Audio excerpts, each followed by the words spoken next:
Hello guys, it's crazy warm. നമുക്കൊന്ന് standard 8 social സയൻസിലെ 6ാമത്തെ chapter പഠിക്കാം.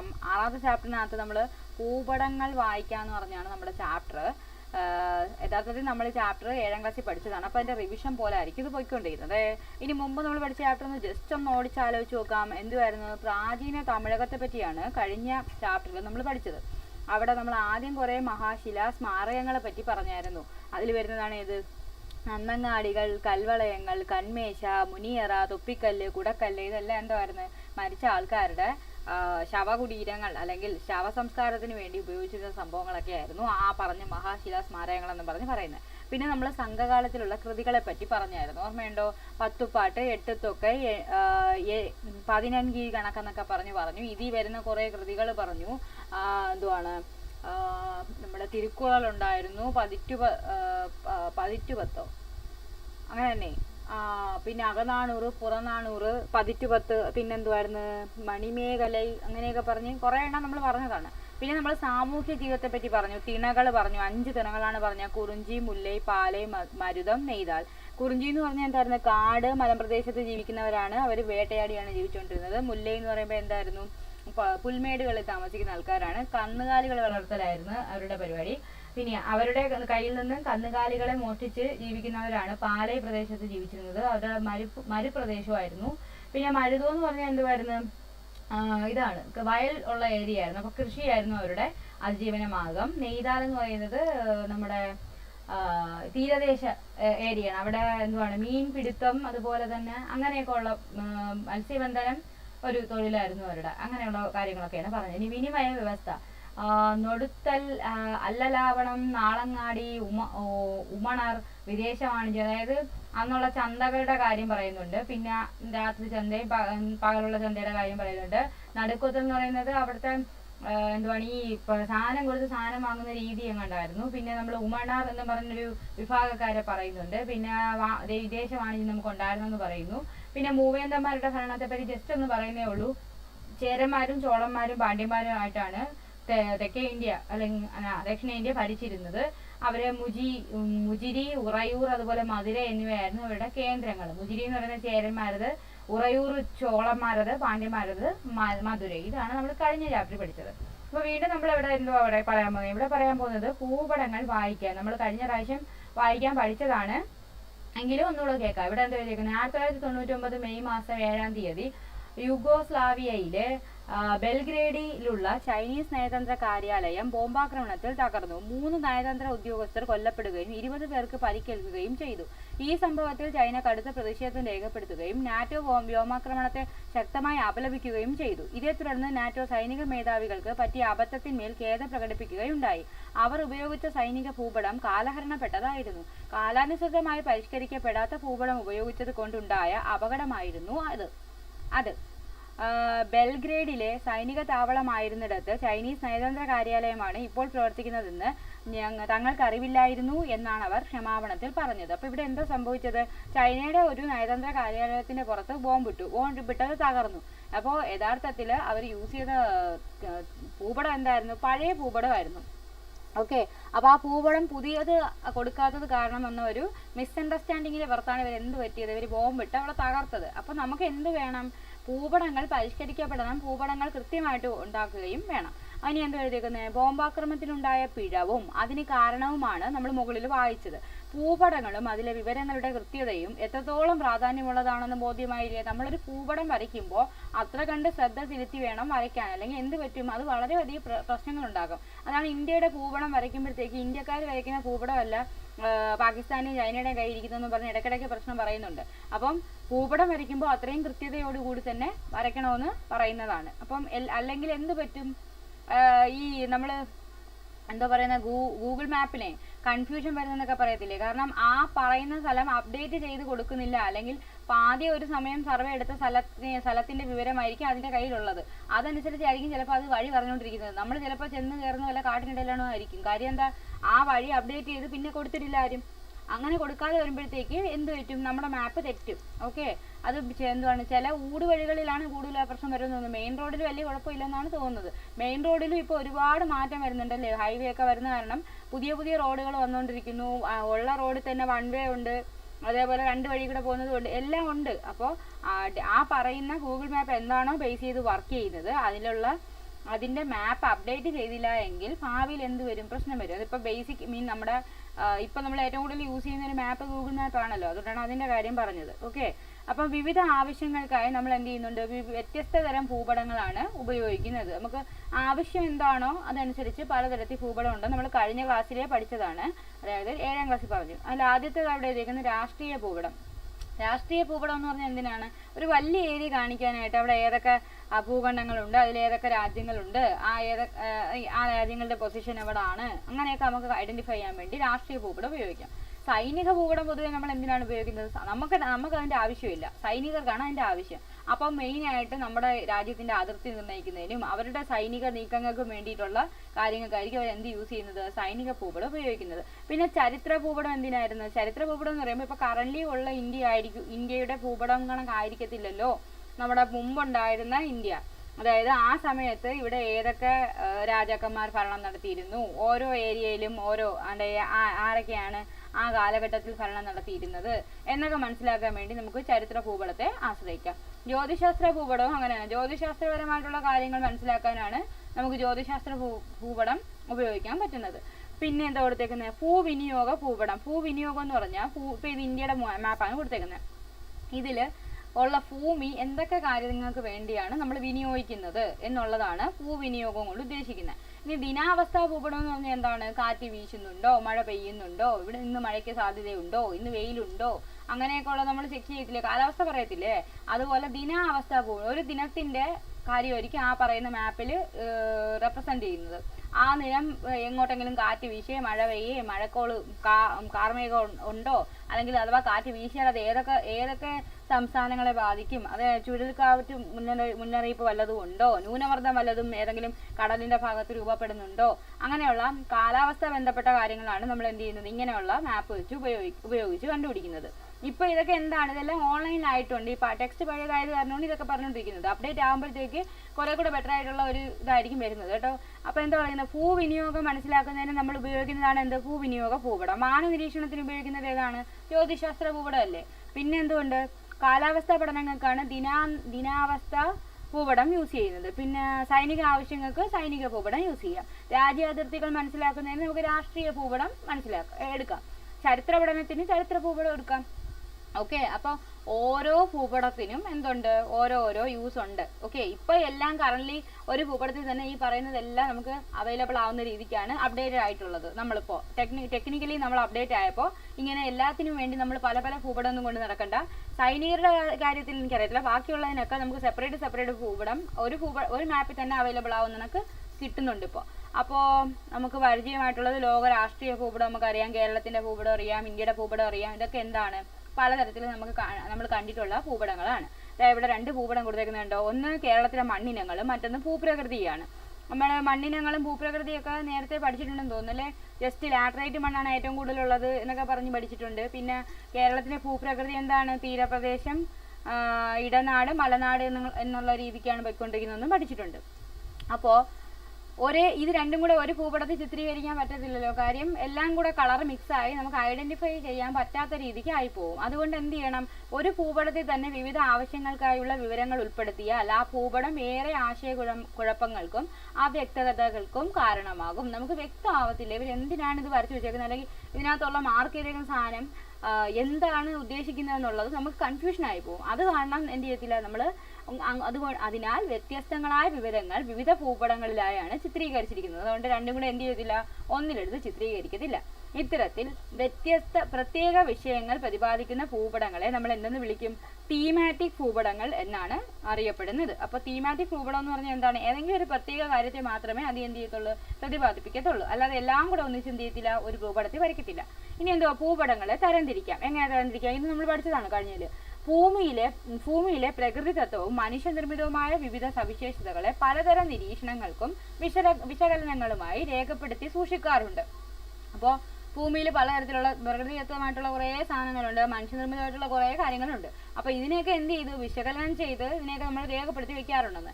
ഇങ്ങനത്തെ ഇങ്ങനെ വിവരങ്ങൾ രേഖപ്പെടുത്തി സൂക്ഷിക്കുന്നതിനുള്ള ഏറ്റവും നല്ല ഉപാധി എന്താണ്? ഭൂപടങ്ങളാണ്. അപ്പോൾ ഒരു പ്രദേശത്തിലെ ഭൂപ്രകൃതി, നമ്മളിപ്പോൾ ഇന്ത്യയിലെ ഭൂപ്രകൃതി ഇങ്ങനെയാണെന്ന് പറഞ്ഞൊക്കെ വരച്ചു വെക്കുകയാണെങ്കിൽ ഓക്കെ, ഇത് കുറെ കാലം കഴിയുമ്പോഴത്തേക്ക് ഇത് ഈ ഭാഗത്തായിരിക്കത്തില്ല, ചിലപ്പോൾ ഇതിന്റെ അളവ് എന്ത് ചെയ്യും? കുറയും. അപ്പോൾ ഇതൊക്കെ കണ്ടുപിടിക്കാൻ വേണ്ടി ഇങ്ങനെ മാർക്ക് ചെയ്ത് വെക്കുന്നത് നല്ലതാണെന്നാണ് പറയുന്നത്. ഭൂപടം. ഇനി നമുക്ക് ഭൂപടങ്ങളുടെ വർഗീകരണം ഉള്ളടക്കത്തിന്റെ അടിസ്ഥാനത്തിൽ എങ്ങനെ നിർവഹിക്കാമെന്നാണ് പറയാൻ പോകുന്നത്. ഉള്ളടക്കത്തിന്റെ അടിസ്ഥാനത്തിൽ ഭൂപടങ്ങളെ പൊതുവെ രണ്ടായി തിരിച്ചിട്ടുണ്ട്. ഒന്നെന്താണ്? ഭൗതിക ഭൂപടവും ഒന്ന് സാംസ്കാരിക ഭൂപടവും. ഇത് നമ്മൾ എഴുതി പഠിച്ചതാണ്. ഭൗതിക ഭൂപടം ഫിസിക്കൽ മാപ്പും സാംസ്കാരിക ഭൂപടം കൾച്ചറൽ മാപ്പുമാണ്. അപ്പൊ നമുക്ക് ഭൂപ്രകൃതി, കാലാവസ്ഥ തുടങ്ങിയ പ്രകൃതിദത്തമായ സവിശേഷതകളെ ചിത്രീകരിക്കുന്ന ഭൂപടമാണെങ്കിൽ എന്തെന്ന് വിളിക്കുവാന്? ഭൗതിക ഭൂപടം എന്ന് വിളിക്കും. ഭൗതികമാണെങ്കിൽ പ്രകൃതിദത്തമായിട്ടുള്ള കാര്യങ്ങളെ പറ്റിയായിരിക്കും ആ മാപ്പ് വരച്ചിരിക്കുന്നത്. ഓക്കെ. ഇനി കൃഷി, അതേപോലെ വ്യവസായം, രാഷ്ട്രീയ അതിർത്തികൾ അങ്ങനെ എന്തെങ്കിലും ആണെങ്കിൽ മുതലായ മനുഷ്യനിർമ്മിതമായ സവിശേഷതകളാണ് ചിത്രീകരിക്കുന്ന ഭൂപടമെങ്കിൽ ആ ഭൂപടത്തെ നമ്മൾ എന്തെന്ന് വിളിക്കും? സാംസ്കാരിക ഭൂപടങ്ങൾ എന്ന് വിളിക്കും. കുഴപ്പമില്ലല്ലോ. കൾച്ചറൽ മാപ്സ് ഓക്കെ ആണല്ലോ. അതായത് ഭൂപ്രകൃതി, കാലാവസ്ഥ പ്രകൃതിദത്തമായവയാണ് ചിത്രീകരിക്കപ്പെടുന്നതെങ്കിൽ അതിനെ ഭൗതിക ഭൂപടങ്ങളെന്നും, മനുഷ്യരാൽ നിർമ്മിതമാക്കപ്പെട്ട സാധനങ്ങളാണ് കൃഷി, വ്യവസായം, രാഷ്ട്രീയ അതിർത്തി അങ്ങനെയുള്ളതൊക്കെ ആണെങ്കിൽ അത് നമ്മൾ എന്തെന്ന് വിളിക്കും? അത് മനുഷ്യനിർമ്മിതമായതുകൊണ്ട് അതിനെ നമ്മൾ സാംസ്കാരിക ഭൂപടങ്ങൾ എന്ന് പറഞ്ഞ് വിളിക്കും. ഇവിടെ കുറച്ച് കൊടുത്തിട്ടുണ്ട്. ഇതിനെ നമുക്ക് എന്തായിട്ട് തിരിക്കണം? താഴെ കൊടുത്തിരിക്കുന്ന ഭൂപടങ്ങളുടെ ഉള്ളടക്കത്തിന്റെ അടിസ്ഥാനത്തിൽ ഫ്ലോ ചാർട്ട് പൂർത്തിയാക്കാനാണ് പറഞ്ഞേക്കുന്നത്. നോക്കാം. ഭൗതിക ഭൂപടങ്ങൾ എന്ന് പറഞ്ഞാൽ എന്താണ്? ഭൗതികം എന്ന് പറയുമ്പോഴത്തേക്ക് പ്രകൃതിയുമായി ബന്ധപ്പെട്ടതാണ്. പ്രകൃതിയുമായിട്ട് ബന്ധപ്പെട്ട ഏത് പറയാം നമുക്ക്? മണ്ണ് ഭൂപടം എന്ത് വരും? ഇത് വരത്തില്ലേ? മണ്ണ് ഭൂപടം. മണ്ണെന്ന് എഴുതുന്നുള്ളേ. മണ്ണ് ഭൂപടം. ഇനി വ്യാവസായിക ഭൂപടം വരത്തില്ല. കാലാവസ്ഥ ഭൂപടം വരത്തില്ലേ? കാലാവസ്ഥ എന്ന് പറഞ്ഞാൽ പ്രകൃതിദത്തമായിട്ടുള്ള സാധനമാണ്, അത് മനുഷ്യനുണ്ടാക്കുന്നൊന്നുമല്ല. പിന്നെ നൈസർഗിക സസ്യജാലം എന്താണ്? അത് ഓൾറെഡി ഉള്ളതാണ്. നൈസർഗിക സസ്യജാലം, സസ്യം എന്ന് എഴുതാം. ഓക്കെ. ഇനി അടുത്ത എന്തുവാ? ജ്യോതിശാസ്ത്ര ഭൂപടം. അത് ഓൾറെഡി എഴുതി വെച്ചിട്ടുണ്ട് ഭൗതിക ഭൂപടമാണെന്ന്. പിന്നെ സൈനിക ഭൂപടം. ദിനാവസ്ഥ ഭൂപടം എന്താണ്? കാലാവസ്ഥയുടേതല്ലേ, മനുഷ്യനുണ്ടാക്കുന്നതല്ലല്ലോ. അപ്പോൾ എന്താ എഴുത്? അത് ഏതിലെഴുതാം നമുക്ക്? ഭൗതിക ഭൂപടത്തിൽ എഴുതാം. ദിനാവസ്ഥ ഭൂപടം. പിന്നെ ഭൂപ്രകൃതി ഭൂപടം എഴുതി വരത്തില്ലേ? ഭൂപ്രകൃതി ഇവിടെ എഴുതാം. ഇങ്ങോട്ട് എഴുതേ. ഭൂപ്രകൃതി. ഓക്കെ.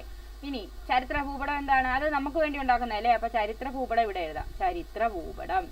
ഇനി ഭൂവിനിയോഗ ഭൂപടം ഇവിടെ എഴുതാം. ഭൂവിനിയോഗം എന്താണ്? നമ്മളെ മനുഷ്യൻ എങ്ങനെ ഭൂമിയെ വിനിയോഗിക്കുന്നു എന്നുള്ളതാണ് ഭൂവിനിയോഗം എന്ന് എഴുതിയേക്കുന്നത്. അപ്പൊ ഭൂവിനിയോഗം എവിടെ വരും? അത് സാംസ്കാരിക ഭൂപടത്തിൽ വരും.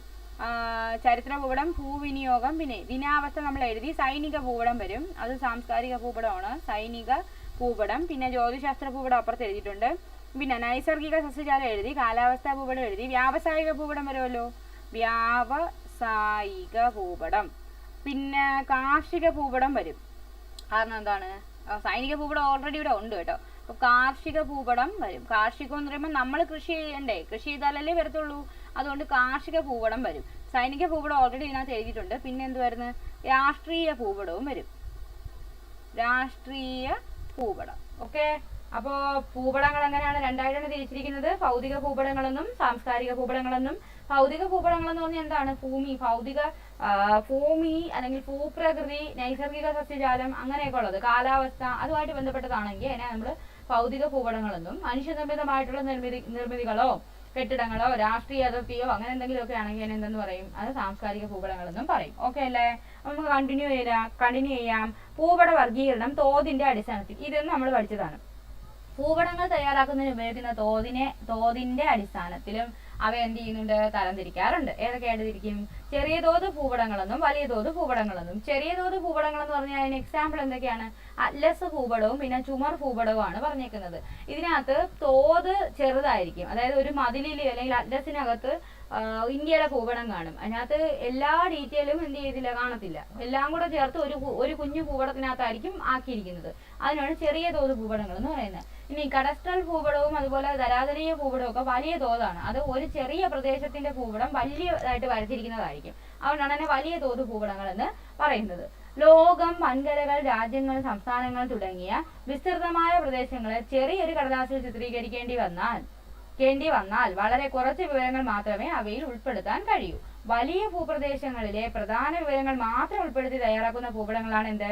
ചെറിയ തോത് ഭൂപടങ്ങൾ. എന്നാൽ താരതമ്യേന ചെറിയ ഭൂപ്രദേശങ്ങളായ വില്ലേജോ വാർഡോ ആണ് ഭൂപടത്തിൽ ചിത്രീകരിക്കുന്നതെങ്കിൽ ഒട്ടേറെ വിവരങ്ങൾ അതിൽ ഉൾപ്പെടുത്താൻ കഴിയും. ഇത്തരത്തിൽ താരതമ്യേന ചെറിയ പ്രദേശങ്ങളുടെ വിശദമായ വിവരങ്ങൾ ഉൾക്കൊള്ളിച്ചുകൊണ്ട് ചിത്രീകരിക്കുന്ന ഭൂപടങ്ങളാണ് എന്ത്? വലിയ തോത് ഭൂപടങ്ങൾ എന്ന് പറയുന്നത്.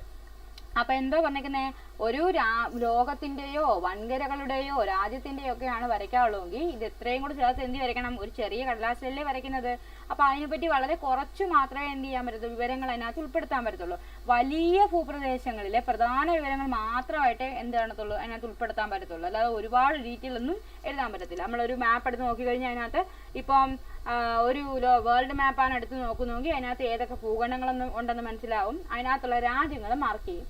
ഓരോ രാജ്യത്തിനെയും തലസ്ഥാനം മാർക്ക് ചെയ്ത് അതിനകത്തുള്ള പിന്നെ ഉള്ള കൊച്ചു കൊച്ചു എന്താണ് സ്റ്റേറ്റ്സ് ഒക്കെ മാർക്ക് ചെയ്ത് വന്നു കഴിഞ്ഞാൽ അത്രയൊന്നും മാർക്ക് ചെയ്യാൻ എന്ത് ചെയ്യാൻ പറ്റത്തില്ല, അതിനകത്ത് പറ്റത്തില്ല, അല്ലെങ്കിൽ അത് പോസിബിൾ അല്ല. ഓക്കെ, അതുകൊണ്ട് അത് എല്ലാം എന്താണ്? ചെറിയ തോത് ഭൂപടങ്ങളാണ്. എന്നാൽ താരതമ്യേന ചെറിയ ഭൂപ്രദേശമായ ഒരു വില്ലേജിന്റെയോ വാർഡിന്റെയോ ഒരു വില്ലേജ് അല്ലെങ്കിൽ ഒരു വാർഡിന്റെയൊക്കെ പടം നമ്മൾ എടുത്ത് എന്ത് ചെയ്യുന്നു, വലുതായിട്ട് ചിത്രീകരിക്കുമ്പോൾ ഒരു പേപ്പറിൽ അല്ലെങ്കിൽ ഒരു ഭൂപടമാക്കി മാറ്റുമ്പോൾ അതിനകത്ത് നമുക്ക് ഒരുപാട് കണ്ടന്റ് ചേർക്കാൻ പറ്റും. ആ വാർഡിനകത്ത് ഒരു വാർഡാണെങ്കിൽ അതിനകത്ത് എത്ര വീടുകളുണ്ട്, എത്ര കുടുംബങ്ങളുണ്ട്, അല്ലെങ്കിൽ ആ സെക്ഷനെ എത്ര ഏരിയ ആയിട്ടാണ് തിരിച്ചിരിക്കുന്നത്, അങ്ങനെയൊക്കെ നമുക്ക് ഒരുപാട് കാര്യങ്ങൾ വിശദമായിട്ട് ഉൾപ്പെടുത്താൻ കഴിയും. അതുകൊണ്ടാണ് അതിനെ എന്താന്ന് വിളിക്കുന്നത്? വലിയ തോത് ഭൂപടങ്ങൾ എന്ന് വിളിക്കുന്നത്. അപ്പം എന്നിട്ട് ഇവിടെ ഒരു കഡസ്ട്രൽ ഭൂപടം കിടത്തിട്ടുണ്ട്. കഡസ്ട്രൽ ഭൂപടം എന്ന് പറഞ്ഞാൽ എന്തുവാണ്? പ്രാദേശിക ഭൂസ്വത്തിന്റെ പുസ്തകം എന്ന അർത്ഥമുള്ള കഡസ്റ്റർ എന്ന ഫ്രഞ്ച് പദത്തിൽ നിന്നുമാണ് കഡസ്ട്രൽ എന്ന പദം രൂപം പെട്ടിട്ടുള്ളത്. പാടങ്ങൾ, കെട്ടിടങ്ങൾ തുടങ്ങിയവ ഉൾപ്പെടുന്ന ഭൂസ്വത്തുക്കളുടെ അതിരുകൾ, ഉടമസ്ഥാവകാശം എന്നിവ രേഖപ്പെടുത്തി സൂക്ഷിക്കുന്നതിനാണ് ഇത്തരം ഭൂപടങ്ങൾ നിർമ്മിക്കുന്നത്. അപ്പൊ ഒരു പ്രാദേശിക ഭൂസ്വത്ത് പുസ്തകം എന്നർത്ഥം വരുന്ന കഡസ്റ്റർ എന്നുള്ള വാക്കെന്നാണ് കഡസ്ട്രൽ എന്ന പദം എടുത്തിരിക്കുന്നത്. അപ്പം ഭൂസ്വത്തുക്കളുമായിട്ട് ബന്ധപ്പെട്ടുള്ള വിവരങ്ങളാണ് എന്ത് ചെയ്യുന്നത്, ഇതിൽ ഉൾപ്പെടുത്തിയിരിക്കുന്നതെന്നാണ് പറയുന്നത്. പാടങ്ങള്, കെട്ടിടങ്ങള് തുടങ്ങിയവ ഉൾപ്പെടുന്ന ഭൂസ്വത്തുക്കളുടെ അതിരുകൾ, ഉടമസ്ഥാവകാശം എന്നിവ ഉൾപ്പെടുത്തി സൂക്ഷിക്കുന്നതിനാണ് ഇത്തരം ഭൂപടങ്ങൾ നമ്മൾ എന്ത് ചെയ്തേക്കുന്നത്, നിർമ്മിക്കുന്നതെന്നാണ് പറയുന്നത്. ഭൂനികുതി കണക്കാക്കുന്നതിനും ഉടമസ്ഥാവകാശം സൂചിപ്പിക്കുന്നതിനും ഇവ ഉപയോഗിക്കുന്നു. ഗ്രാമഭൂപടങ്ങൾ ഇതിന് ഉദാഹരണമാണ്. നമുക്കിപ്പം ഒരു ഭൂപ്രകൃതിയിൽ ഭൂപ്രകൃതി എന്നല്ല, ഭൂ എന്ന് പറയുമ്പോൾ നമ്മുടെ ഭൂമിയിൽ എത്ര ഏരിയയാണ് ഇയാളുടെ പേരിലുള്ളത്, അതിന്റെ അതിർത്തി എത്രയാണ് എന്നൊക്കെ മാപ്പ് ചെയ്തിടുന്ന ഭൂപടങ്ങളെയാണ് ഭൂനികുതി കണക്കാക്കുന്നതിന് വേണ്ടി അതുപോലെ ഉടമസ്ഥാവകാശം സൂചിപ്പിക്കുന്നതിന് വേണ്ടിയൊക്കെയാണ് ഏത് ഭൂപടം ഉപയോഗിക്കുന്നത്, കഡസ്ട്രൽ ഭൂപടങ്ങൾ ഉപയോഗിക്കുന്നത്. അതൊരു വലിയ തോത് ഭൂപടമാണ്. എങ്കിലല്ലേ ഡീറ്റെയിൽ ആയിട്ട് ആരുടെ ഭൂമി എവിടെ ആണെന്നൊക്കെ അറിയത്തുള്ളൂ. അല്ലെങ്കിൽ ഒരു വലിയ കുഞ്ഞു മാപ്പിനകത്ത് എല്ലാം കൂടെ ചേർത്ത് കഴിഞ്ഞാൽ നമുക്ക് കണ്ടുപിടിക്കാൻ പറ്റത്തില്ലല്ലോ. അതുകൊണ്ട് കഡസ്ട്രൽ ഭൂപടം എന്ന് പറയുന്നത് ഒരു വലിയ തോത് ഭൂപടമായിരിക്കും. ഇവിടെ ധരാതലീയ ഭൂപടം കിടപ്പുണ്ട്. എന്താണ് ധരാതലീയ ഭൂപടം? സമഗ്രമായ ഭൂസർവേയുടെ അടിസ്ഥാനത്തിൽ തയ്യാറാക്കുന്നവയാണ് ധരാതലീയ ഭൂപടങ്ങൾ. പ്രകൃതിദത്തവും മനുഷ്യനിർമ്മിതവുമായ എല്ലാ സവിശേഷതകളും വളരെ വിശദമായി ചിത്രീകരിക്കുന്ന ഭൂപടങ്ങളാണ് ഇവ. അപ്പോൾ നമ്മൾ സർവേ നടത്തിയാണ് എന്തുണ്ടാക്കുന്നത്, ഈ ധരാതലീയ ഭൂപടങ്ങൾ ഉണ്ടാക്കുന്നത്. അതിൽ പ്രകൃതിദത്തവും മനുഷ്യനിർമ്മിതവുമായ എല്ലാ സവിശേഷതകളും വളരെ വിശദമായിട്ട് എന്ത് ചെയ്തിട്ടുണ്ട്, ചിത്രീകരിക്കുന്ന ഭൂപടങ്ങളാണ്. ഭൂപ്രദേശങ്ങളുടെ ഉയരം കാണും, ഭൂപ്രകൃതി, നദികൾ, വനങ്ങൾ, കൃഷിയിടങ്ങൾ, പട്ടണങ്ങൾ, ഗതാഗത വാർത്താവിനിമയ മാർഗങ്ങൾ, ജനവാസ കേന്ദ്രങ്ങൾ തുടങ്ങിയവയെ കുറിച്ചുള്ള സൂക്ഷ്മമായ വിവരങ്ങൾ ഈ ഭൂപടത്തിൽ ചിത്രീകരിച്ചിരിക്കുന്നു. അപ്പൊ നമ്മൾ എല്ലാ കാര്യങ്ങളെ പറ്റിയും ഉണ്ട്. ഭൂപ്രദേശങ്ങളുടെ ഉയരമുണ്ട്, ഭൂപ്രകൃതിയുണ്ട്, നദികള്, വനങ്ങള്, കൃഷിയിടങ്ങള്, പട്ടണങ്ങള്, ഗതാഗത വാർത്താവിനിമയ മാർഗങ്ങള്, അങ്ങനെ ആ ഏരിയയുമായിട്ട് ബന്ധപ്പെട്ടിട്ടുള്ള എല്ലാ കാര്യങ്ങളും ഉൾപ്പെടുത്തിയിട്ടുള്ള ഒരു ഭൂപടമാണ് ഈ ധരാതലീയ ഭൂപടം എന്ന് പറയുന്നത്. അതും എന്താണ്, ഒരു വലിയ തോത് ഭൂപടമാണ്. ഇനി നമുക്ക് ഭൂപടങ്ങളെ വായിക്കാം. ഭൂപടങ്ങളിലെ തോത്, ദിശ, അതിലെ നിറങ്ങൾ, ചിഹ്നങ്ങൾ എന്നിവയെ കുറിച്ചാണ് നമ്മൾ എന്ത് പറയാൻ പോകുന്നത്. ഇതെല്ലാം നമ്മൾ പറഞ്ഞതാണ്, എങ്കിലും ഒന്നുകൂടെ പറയാം. അതായത് ഭൂപടങ്ങളുടെ തോത്. ഭൂപടങ്ങളെല്ലാം വ്യക്തമായ തോതിന്റെ അടിസ്ഥാനത്തിലാണ് തയ്യാറാക്കുന്നതെന്നും തോതിനെ നമ്മൾ പ്രസ്താവന രീതി, ഭിന്നക രീതി, രേഖാരീതി എന്നിങ്ങനെ 3 രീതികളിൽ ഭൂപടത്തിൽ രേഖപ്പെടുത്താറുമുണ്ട്. തോതെന്ന് പറഞ്ഞു കഴിഞ്ഞാൽ ഇപ്പം ഒരു വലിയ പ്രദേശമായിരിക്കത്തില്ലേ നമ്മൾ വരയ്ക്കുന്നത്. കണ്ടോ ഇവിടെ കണ്ടോ, ഒരു സ്ഥലത്തിന്റെ മാപ്പ് എന്തോ ആണ് കൊടുത്തിരിക്കുന്നത്. കുറെ കുത്തും കോമയൊക്കെ കൊടുത്തിട്ടുണ്ട്. ഇതൊക്കെ നമ്മൾ പഠിച്ചതാണ്, ഓർമ്മയുണ്ടോ? കഴിഞ്ഞതിൽ പഠിച്ചതാണ്. ഈ ചുവപ്പാണെങ്കിൽ പാർപ്പിടമാണ്, റോഡാണ്, ഇത് ഈ കൊടുത്തേക്കുന്ന പാലമാണ്, ഇത് നദിയാണ്, പിന്നെ എന്തുവാ ഈ വട്ടമാണെങ്കിൽ അത് കിണറാണ്, ത്രികോണത്തിലുള്ള ഇതാണെങ്കിൽ അത് കുഴൽക്കിണറാണ്, പിന്നെ കുരിശാണെങ്കിൽ ഇത് ക്രിസ്ത്യൻ പള്ളിയാണ്, ഇത് സാധാരണ അമ്പലമാണ്, അതന്നെ ഇത് എന്തുവാണ്, ഇത് മുസ്ലിം പള്ളിയാണെന്ന് തോന്നുന്നു. അങ്ങനെ അങ്ങനെ കുറേ കാര്യങ്ങൾ പറഞ്ഞിട്ടുണ്ട്. നമുക്ക് ഈ ഭൂപടത്തെ രേഖപ്പെടുത്തിയിരിക്കുന്നത് നോക്കാൻ, അതായത് രീതികളാണ് എഴുതിയിരിക്കുന്നത്. ഇവിടെ ആദ്യം എഴുതിയിരിക്കുന്നുണ്ടോ എന്തുവാ 1 സെന്റിമീറ്ററിന് 5 കിലോമീറ്റർ. അപ്പൊ ഈ പറയുന്ന മാപ്പിൽ 1 സെന്റിമീറ്റർ ദൂരം എന്ന് പറഞ്ഞാൽ യഥാർത്ഥത്തിൽ 5 കിലോമീറ്റർ ആണ്. ഈ ആദ്യം എഴുതിയിരിക്കുന്ന രീതിയാണ് പ്രസ്താവന രീതി. ഇതേ കാര്യത്തിൽ തന്നെ 1 സെന്റിമീറ്ററിന് 5 കിലോമീറ്റർ, 1 സെന്റിമീറ്ററിന് 5 കിലോമീറ്റർ എന്നല്ലേ എഴുതുന്നത്. അപ്പോൾ 1 കിലോമീറ്റർ എന്ന് പറഞ്ഞാൽ എത്ര സെന്റിമീറ്റർ ആണ്? പോട്ടെ, 1 കിലോമീറ്റർ എന്ന് പറയുമ്പോൾ എത്ര മീറ്റർ ആണ്? 1000 മീറ്റർ ആണ് ഒരു കിലോമീറ്റർ. 1 കിലോമീറ്റർ എന്ന് പറഞ്ഞാൽ 1000 മീറ്റർ. 1000 മീറ്റർ. 1 മീറ്റർ എന്ന് പറഞ്ഞാൽ എത്ര സെന്റിമീറ്റർ ആണ്? 100 സെന്റിമീറ്റർ ആണ്. അപ്പോൾ 1 കിലോമീറ്റർ എന്ന് പറയുമ്പോൾ എത്ര സെന്റിമീറ്റർ ആയിരിക്കും? 1, 10, 100, 1000, 10000, ലക്ഷം. 1, 10, 100, 1000, 10000, ലക്ഷം. ഒരു കിലോമീറ്റർ എന്ന് പറയുമ്പോൾ അപ്പോൾ 1,00,000 സെന്റിമീറ്റർ ആയിരിക്കും. അപ്പോൾ ആ കണക്ക് വെച്ചിട്ടാണ് ഇവിടെ ഈ രണ്ടാമത്തെ രീതിയിൽ എഴുതുമ്പോൾ 2നെ എന്തിലാക്കി എഴുതണം? ഒരേ യൂണിറ്റിലാക്കി എഴുതണം. ഇത് സെന്റിമീറ്റർ ആണെങ്കിൽ ഇതിനെ കൂടെ എന്തിലാക്കണം? സെന്റിമീറ്ററിലാക്കണം. അപ്പോൾ 2, 4, 5, 3, 4, 5 സെന്റിമീറ്റർ എന്ന് വരും. അതാണ് അടുത്ത രീതിയിൽ നമ്മൾ എന്ത് ചെയ്തേക്കുന്നത്? ആ 1:5 ലക്ഷം എന്ന് എഴുതിയിരിക്കുന്നത്. 1, 10, 100,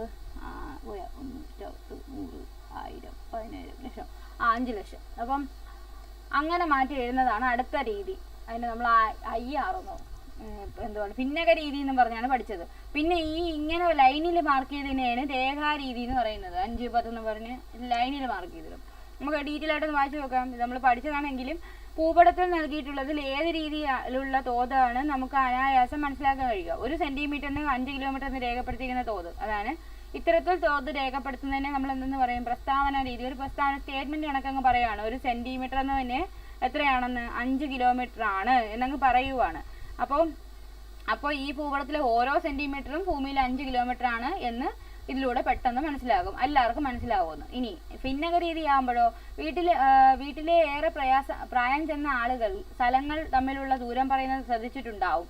ഫർലോങ്, മൈൽ തുടങ്ങിയ യൂണിറ്റുകളാണ് അവർ ഉപയോഗിക്കുന്നത്. എന്നാൽ നിങ്ങൾക്ക് പരിചിതമായ യൂണിറ്റുകൾ ഏതൊക്കെയാണ്? നമ്മൾ ദൂരം പറയുന്നത് എങ്ങനെയാണ്? നമ്മൾ കിലോമീറ്റർ കണക്കിനാണ് പറയുന്നത്, അല്ലാതെ വേറെ യൂണിറ്റ് പറയാറുണ്ടോ? അടിയൊന്നും ഇപ്പോൾ പറയാറില്ല. ഫർലോങ്ങും കേട്ടിട്ടില്ല. മൈല് പറയാൻ തോന്നുന്നു. ഇനി വിവിധ രാജ്യങ്ങൾ ദൂരം അളക്കാൻ ഉപയോഗിക്കുന്ന യൂണിറ്റുകൾ വ്യത്യസ്തമാണ്. ഇന്ത്യയിൽ സെന്റിമീറ്റർ, മീറ്റർ, കിലോമീറ്റർ തുടങ്ങിയ യൂണിറ്റുകൾ ആണെങ്കിൽ യൂറോപ്യൻ രാജ്യങ്ങളിൽ ഇഞ്ച്, മൈല്, ഫർലോങ് തുടങ്ങിയ യൂണിറ്റുകളാണ് പ്രചാരത്തിലുള്ളത്. അപ്പോൾ ഇന്ത്യയിൽ യൂസ് ചെയ്യുന്നത് സെന്റിമീറ്റർ, മീറ്റർ, കിലോമീറ്റർ ഒക്കെയാണ് യൂസ് ചെയ്യുന്നത്. ഓക്കെ, അപ്പോൾ ഇന്ത്യയിലെ യൂണിറ്റുകൾ അടിസ്ഥാനമാക്കി തയ്യാറാക്കിയ തോത് മറ്റു രാജ്യങ്ങൾക്ക് അപ്പോൾ എന്ത് ചെയ്യാൻ പറ്റത്തില്ല? വിശകലനം ചെയ്യാൻ പാടായിരിക്കും. ഈ ബുദ്ധിമുട്ട് ഒഴിവാക്കാനാണ് ഭിന്നക രീതിയിൽ തോത് തയ്യാറാക്കുന്നത്. അപ്പം നമ്മൾ എന്തെങ്കിലും ഒരു മെത്തേഡ് കണ്ടുപിടിക്കുന്നെങ്കിൽ അതിനെന്തെങ്കിലും കാര്യം കാണും. നമ്മളിപ്പോൾ സെന്റിമീറ്റർ ആണെന്ന് പറഞ്ഞ് നമ്മൾ 1 സെന്റിമീറ്റർ = 5 കിലോമീറ്റർ എഴുതി വെച്ചു. അവർക്ക് ആ മെഷർമെന്റ് എന്താണെന്ന് അറിയത്തില്ല, ആ അളവ് എങ്ങനെയാണെന്ന് അറിയത്തില്ലെങ്കിൽ പ്രശ്നമാകത്തില്ലേ? അപ്പം നമ്മൾ എന്ത് ചെയ്തു? പുതിയ മെത്തേഡ് കണ്ടുപിടിച്ചു. അതാണ് എന്തെന്ന് പറയുന്നത്? ഭിന്നക രീതി എന്ന് പറയുന്നത്. അതെന്താ പറഞ്ഞേക്കുന്നത്? അതിന് ഭിന്നക രീതി തയ്യാറാക്കുന്നത് ഭൂപടത്തിലെ ദൂരവും ഭൂമിയിലെ ദൂരവും തമ്മിലുള്ള ആനുപാതിക അകലത്തെ സൂചിപ്പിക്കുന്ന രീതിയാണ് എന്ത്? ഭിന്നക രീതി. അവർ തമ്മിലുള്ള അനുപാതമായിരിക്കും സൂചിപ്പിക്കുന്നത്. ഭൂപടത്തിലെ ദൂരം എത്രയാണ്, അതുപോലെ ഭൂമിയിലെ ദൂരം എത്രയാണെന്ന് വെച്ചിട്ട് ഒരു ആനുപാതിക അകലത്തെ വെച്ചിട്ട് നമ്മൾ എന്ത് ചെയ്യും? സൂചിപ്പിക്കും.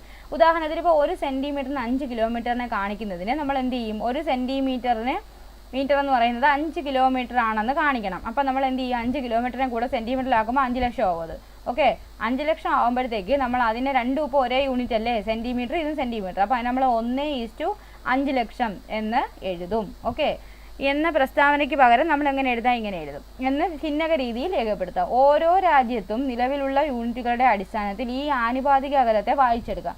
അവിടെ ഏത് യൂണിറ്റ് ആണോ ഉള്ളത് ആ യൂണിറ്റിന്റെ ബേസിസിൽ വെച്ച് ഇതിനെ എന്ത് ചെയ്തെടുക്കാന്നാണ് പറയുന്നത്? വായിച്ചെടുക്കാന്നാണ് പറയുന്നത്. അപ്പോൾ കൺഫ്യൂഷൻ വരത്തില്ല. ഓക്കെ, ഇനി നമ്മൾ ഇതിനെ 1 സെന്റിമീറ്റർ 5 ലക്ഷം സെന്റിമീറ്ററെ കാണിക്കുന്നു എന്ന് വായിക്കുമ്പോൾ യൂറോപ്പുകാർ ഇത് 1 ഇഞ്ചിന് 5 ലക്ഷം ഇഞ്ചിനെ കാണിക്കുന്നു എന്ന് വായിക്കുന്നു. അപ്പോൾ യൂണിറ്റ് എന്താവും? മാറ്റർ അല്ല, നമുക്ക് കാര്യം മാത്രം മനസ്സിലായാൽ മതി. അപ്പോൾ 1 സെന്റിമീറ്റർ എന്ന് പറഞ്ഞാൽ 5 മടങ്ങാണ്, അല്ലെങ്കിൽ 5 ലക്ഷം മടങ്ങാണ് എന്നവർ മനസ്സിലാക്കി എടുക്കും. ഇനി രേഖാരീതി എന്ന് പറഞ്ഞാൽ ലാസ്റ്റ് നമ്മൾ കൊടുത്തിരുന്നതാണ്. ചിത്രീകരിച്ചിട്ടുള്ള മുത്തോലം പട്ടണത്തിലെ വികസന പ്രവർത്തനം നടക്കുന്നു എന്നിരിക്കട്ടെ.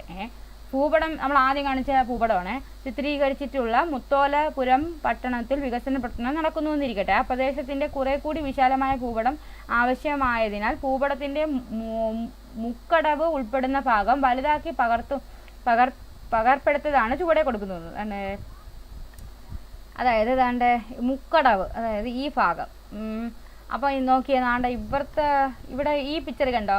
ഈ പിക്ചറിൽ ഈ പറഞ്ഞേക്കുന്ന ലൈൻ ചെറുതല്ലേടെ? ആ ചെറിയ ലൈനാണ്, സെയിം ഇതേ ലൈനാണ് ഇതിൻ്റെ മുത്തോലം ഇവിടെ മുക്കടവെന്നല്ലേ പറഞ്ഞത്. അതാ ഈ സെക്ഷൻ ഇതാണ് അവർ വലുതാക്കി കൊടുത്തേക്കുന്നത്. ഈ സെക്ഷൻ വലുതാക്കി കൊടുക്കുമ്പോൾ ഈ തോത് എന്താക്കി കൊടുക്കണം? വലുതാക്കി കൊടുക്കണമെന്നാണ് പറയുന്നത്. അതുകൊണ്ട് ആ പടത്തിനകത്ത് കൊടുത്തിരിക്കുമ്പോൾ തോത് വലുതാക്കിയാണ് കൊടുത്തേക്കുന്നത്, കുറേ കൂടെ നീട്ടിയാണ് കൊടുത്തേക്കുന്നത്. ഭൂപടം വലുതാക്കുമ്പോൾ തോതും വലുതാവും, ഭൂപടം ചെറുതാക്കുമ്പോൾ തോതും ചെറുതാവും. അതാണ് ഭൂപടത്തിൻ്റെ തോതിൽ മാറ്റമുണ്ടായി കാണില്ലേ? ആദ്യ രണ്ട് രീതികളിൽ, അതായത് പ്രസ്താവന രീതിയിലും ഭിന്നക രീതിയിലും രേഖപ്പെടുത്തിയ തോത് ഭൂപടത്തിൽ മാറ്റത്തിനൊത്ത് മാറുന്നുണ്ടോ? മാറുന്നില്ലല്ലോ. അത് സെയിം അല്ലേ? നേരത്തെ 1 സെൻറ്റിമീറ്റർ 5 കിലോമീറ്റർ 1:5 ലക്ഷം തന്നെ. ഈ സാധനമാണ് എന്ത് ചെയ്തത്? നീളം കൂടുകയും കുറയുകയും ചെയ്തത്. അതെന്തുവാ? അപ്പോൾ എന്തെന്ന് മനസ്സിലാവാൻ പറ്റുന്നത്? എന്നാൽ രേഖീയ രീതിയിലെ തോത് പരിശോധിക്കൂ. ഭൂപടത്തിലുണ്ടായ മാറ്റത്തിന് ആനുപാതികമായി രേഖീയ രീതിയിലെ തോതും മാറിയിട്ടുണ്ടല്ലോ. അപ്പോൾ ഭൂപടത്തിൻ്റെ തോത് മാറുമ്പോൾ രേഖീയ രീതിയിലാണ് മാർക്ക് ചെയ്തേക്കുന്നതെങ്കിൽ അതിൻ്റെ തോത് എന്ത് ചെയ്യും? മാറുമെന്നാണ് പറയുന്നത്. ഭൂപടങ്ങൾ വലുതാക്കുകയോ ചെറുതാക്കുകയോ ചെയ്യുമ്പോൾ അതിൽ രേഖാരീതിയിൽ കാണിച്ചിട്ടുള്ള തോതും ആനുപാതികമായി എന്ത് ചെയ്യും? മാറും. പക്ഷെ ആർക്ക് മാറ്റം കാണത്തില്ല? നമ്മുടെ പ്രസ്താവന രീതിക്കും ഭിന്നക രീതിയിലും എഴുതിയ നമ്പറിനും കാര്യത്തിനും ഒന്നും മാറ്റം വരത്തില്ല. രേഖാരീതിയിൽ എഴുതിയതിന് മാത്രമേ മാറ്റം വരത്തുള്ളൂ. ഓക്കെ, ഇത് തന്നെയാണ് ഈ രീതിയുടെ സവിശേഷത. ഇതാണ് എന്ത്? നമ്മുടെ ഈ പറഞ്ഞ രേഖാരീതിയുടെ സവിശേഷത. ഇനി നമുക്ക് ദൂരം അളക്കാം. അതായത് ഈ പറയുന്ന രീതിയിൽ തോത് രേഖപ്പെടുത്തിയിട്ടുണ്ടെങ്കിൽ നമുക്ക് എന്ത് കണ്ടുപിടിക്കാമെന്നാണ് പറയുന്നത്? നമുക്ക് ദൂരം അളക്കാം. എങ്ങനെ അളക്കാം? നമ്മൾ ആദ്യം എന്ത് ചെയ്യണം? നിങ്ങൾക്ക് എവിടെ നിന്നാണോ എവിടെ എത്തേണ്ടത് ആ അളവ് ഒരു എന്തുവാണ്, കയറോ നൂലോ എന്തെങ്കിലും വെച്ച് അളന്നെടുക്കണം. എന്നിട്ട് അപ്പം ഈ എൻ്റെ മാപ്പിൽ എവിടെ ഇതെടുക്കാം.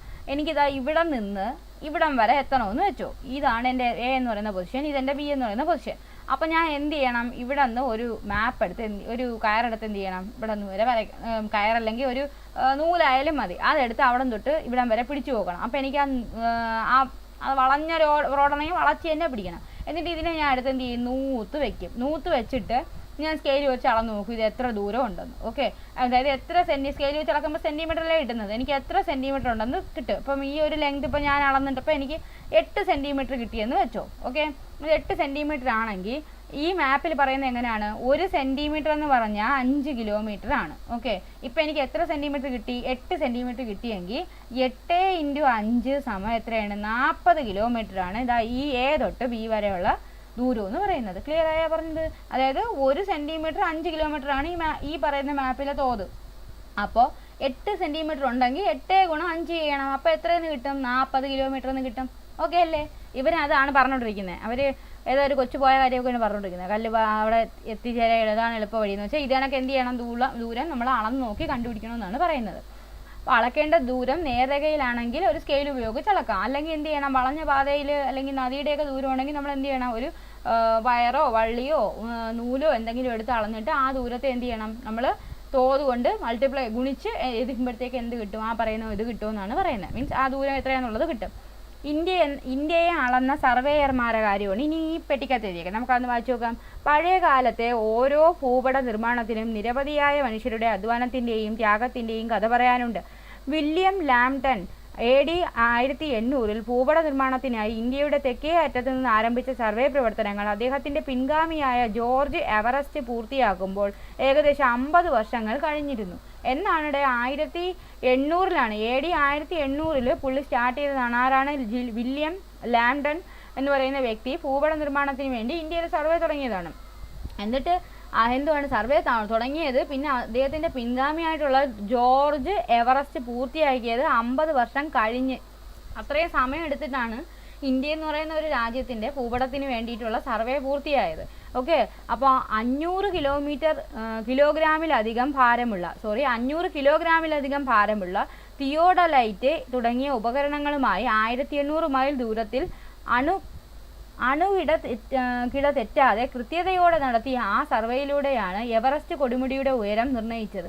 അപ്പോൾ ആ സർവേയിലാണ്, അതായത് ഈ പറഞ്ഞ എവറസ്റ്റ്, ആ പുള്ളിയുടെ പേരെന്താ, ജോർജ് എവറസ്റ്റ്, 50 വർഷം കൊണ്ട്, അതായത് ഈ 2 പേരും കൂടെ 50 വർഷം കൊണ്ട് പൂർത്തിയാക്കി ആ സർവേയുടെ ഫലമായിട്ടാണ് ഏറ്റവും ഉയരം കൂടിയ നമ്മുടെ എവറസ്റ്റ് കൊടുമുടിയുടെ ഉയരം നിശ്ചയിച്ചത് എന്നാണ് പറയുന്നത്.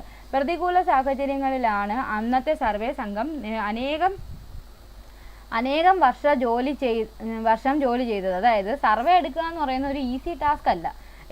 എവിടെ എത്ര ദൂരമുണ്ട്, എത്ര അകലമുണ്ട്, അങ്ങനെ എല്ലാം നോക്കിയാലേ നമുക്ക് മാപ്പ് വരയ്ക്കാൻ പറ്റത്തുള്ളൂ. അപ്പോൾ അതെല്ലാം ചെക്ക് ചെയ്ത് പോവേണ്ടി വരും. ഓക്കെ, അപ്പോൾ അവരിൽ ഭൂരിഭാഗം പേരും മലമ്പനി ബാധിച്ചും വെള്ളപ്പൊക്കത്തിൽപ്പെട്ടുമൊക്കെ മരണമടഞ്ഞു. ഈ ഭൂപട നിർമ്മാണ ദൗത്യം ലോകത്തിലെ എക്കാലത്തെയും വലിയ ഭൂപട നിർമ്മാണ പ്രവർത്തനമായി ഇന്നും കണക്കാക്കുന്നു. ഇതാണ് ജോർജ് എവറസ്റ്റ് കേട്ടോ.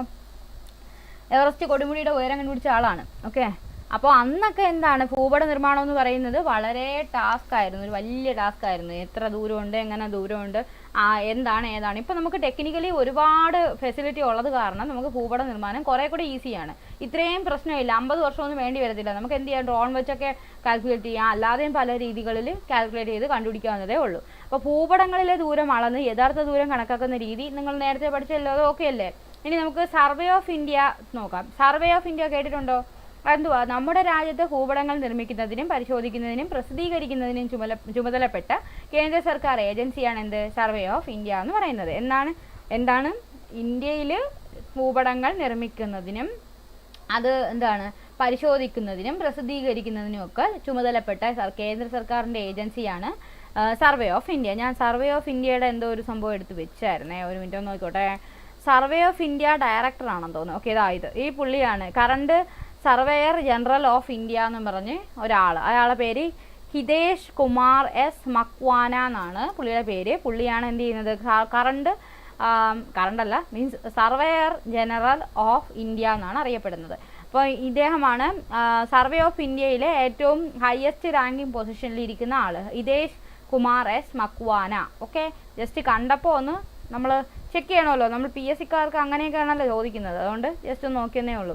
ഇനി നമുക്ക് ഭൂപടങ്ങളിലെ തോതുപോലെ തന്നെ പ്രധാനമാണ് അതിലെ ദിശകൾ എങ്ങനെ തിരിച്ചറിയാം. എന്നാൽ സാധാരണ ഭൂപടത്തിന് എത്ര ദിശയാണുള്ളത്? ഭൂപടത്തിൽ നിന്നല്ല, നമ്മൾ സാധാരണ പറയുമ്പോൾ എത്ര ദിശയാണ്? 4 ദിശയാണ് പറയുന്നത്.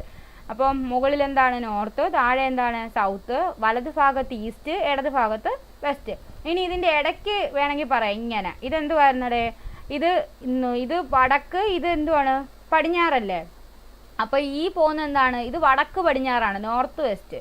ഇനി ഇവിടെ നിന്ന് ഇതാണെങ്കിൽ ഇത് ഈസ്റ്റ്, കിഴക്ക്, ഇത് തെക്ക്. അപ്പോൾ ഇതെന്തുവാണ്, ഈ കിഴക്ക് തെക്കല്ല, തെക്ക് കിഴക്കാണ്. അടുത്ത ഇതേപോലെ ഇപ്പുറത്തോട്ട് വരയ്ക്കുകയാണെങ്കിൽ ഇങ്ങോട്ട് വരയ്ക്കുമ്പം ആർക്കിടയിലാണ്? നോർത്തിനും ഈസ്റ്റിനും ഇടയ്ക്കാണ് എന്ന് പറയുമ്പം വടക്കിനും കിഴക്കിനും ഇടയ്ക്കാണ്. അപ്പോൾ വടക്ക് കിഴക്കാണത്. അതേപോലെ ഇതാണെങ്കിൽ പടിഞ്ഞാറിനും തെക്കിനും ഇടയ്ക്കാണ്. അപ്പോൾ ഇതിന് എന്തെന്ന് പറയാം? തെക്ക് പടിഞ്ഞാറെന്ന് പറയാം, കുഴപ്പമില്ലല്ലോ. അപ്പം മെയിനായിട്ട് നമുക്ക് 4 ദിശയാണ് നമ്മൾ പറയുന്നത്. അതിൻ്റെ ഇടയ്ക്ക് വരുന്നതിനെ നമ്മൾ എന്ത് ചെയ്യും, പറയാറുണ്ട്. അതിൻ്റെ ഇടയ്ക്ക് വെച്ച് പേര് വെച്ച് പറയും. ഓക്കെ, ഇവിടെ ഭൂപടങ്ങളിലെ പ്രധാന ഘടകങ്ങളിലൊന്നായ ദിശകളെക്കുറിച്ച് നേരത്തെ മനസ്സിലാക്കിയിട്ടുണ്ടല്ലോ.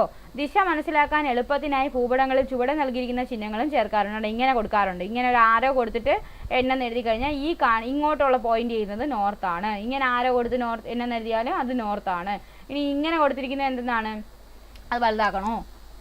അതുകൊണ്ട് എല്ലാ ദിശകളും കൂടെ ഒന്നിച്ചു കൊടുത്തിട്ടുള്ള ഒരു സെക്ഷനാണ്. അതായത്